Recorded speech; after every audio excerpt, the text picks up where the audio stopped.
在民间的传说当中，苦瓜有一种不穿疾苦与他物的品质，就是说与任何菜一起炒一起煮的时候呢，绝不会把苦味传给对方。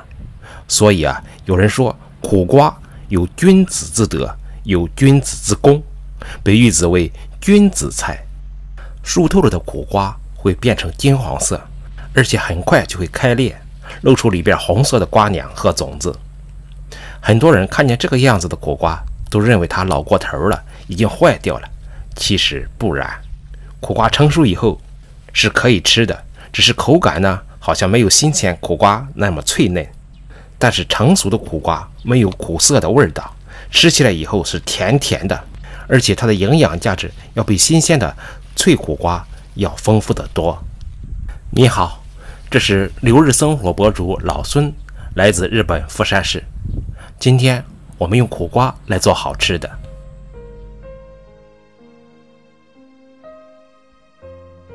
之所以选择一根翠绿的，一根橘黄色的，有两个原因。一个呢，是因为颜色搭配起来非常漂亮；另一个原因呢，橘黄色的苦瓜绵密香甜，翠绿的苦瓜清脆，苦瓜味道重一些。两者搭配起来以后，吃起来的口感呢会更好。用勺子夸下来的这个红色的瓜瓤可以生吃，特别甜，营养相当丰富。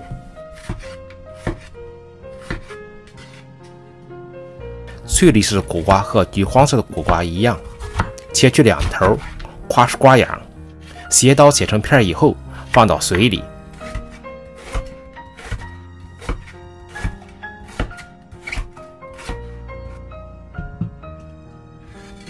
加一勺盐，浸泡10分钟，这样呢可以减少苦瓜的苦味。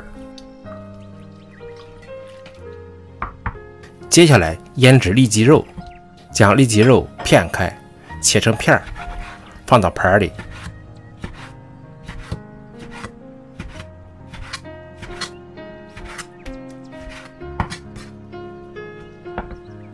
在肉里加一勺盐，少许十三香，少许酱油，用筷子搅拌均匀，腌制10分钟，这样肉里边就有味道了。在腌肉期间，准备一点煲锅用的姜和葱，全部切成末，放盘里备用。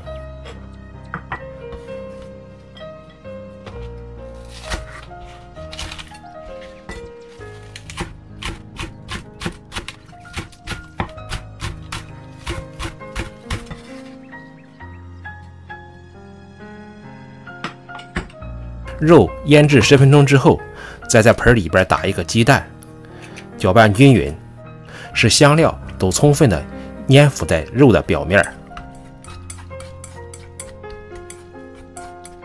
之后呢，加少许土豆淀粉，搅拌均匀。这样做能使炒出的肉相当嫩，特别滑嫩。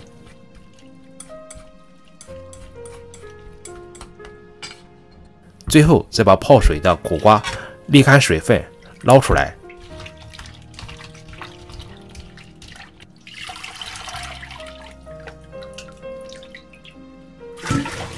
这样我们的前菜准备就完成了。下面开始烹饪，在锅里加入凉水，点火加热，下入葱姜，水快开的时候，下入我们刚才准备好的肉片，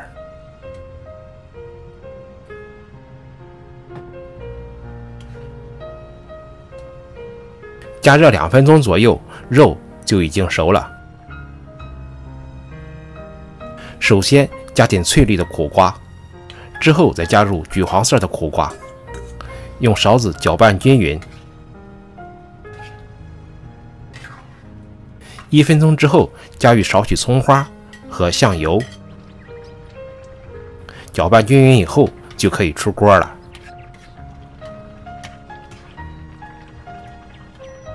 这样一道美味的苦瓜肉片汤就做好了。翠绿的苦瓜清脆，口感好；橘黄色的苦瓜软绵甜，特别是这个肉片相当嫩，入口的感觉特别爽。整道菜吃起来以后清火可口，做法相当简单，特别推荐给你。来看看我们的苦瓜肉片汤做好了，你看看，你看这颜色多么漂亮啊，味道闻上去真香。下面我们来尝一尝啊。哇，那个碗太大了，烫手，用这个小碗我来尝一尝。先吃一块这个红色的这个苦瓜，这个味道怎么样？入口即化。这个苦瓜变红了以后啊，特别软，入口即化，真好。再尝尝这个没有变红色的这个绿色的，特别脆，一点苦味都没有，一点苦味都没有，淡淡的苦味，或者说是淡淡的苦味。吃到嘴里以后，吃了一会儿以后呢，觉得特别爽口，口腔呢特别清爽的感觉。我们再来吃块肉，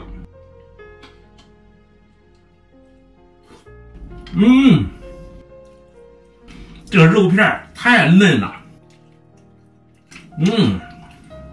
相当水嫩的，特别嫩。吃到嘴里的口感呢，又香又嫩，一点都不腻啊，特别适合减肥的朋友。综合起来吃一口，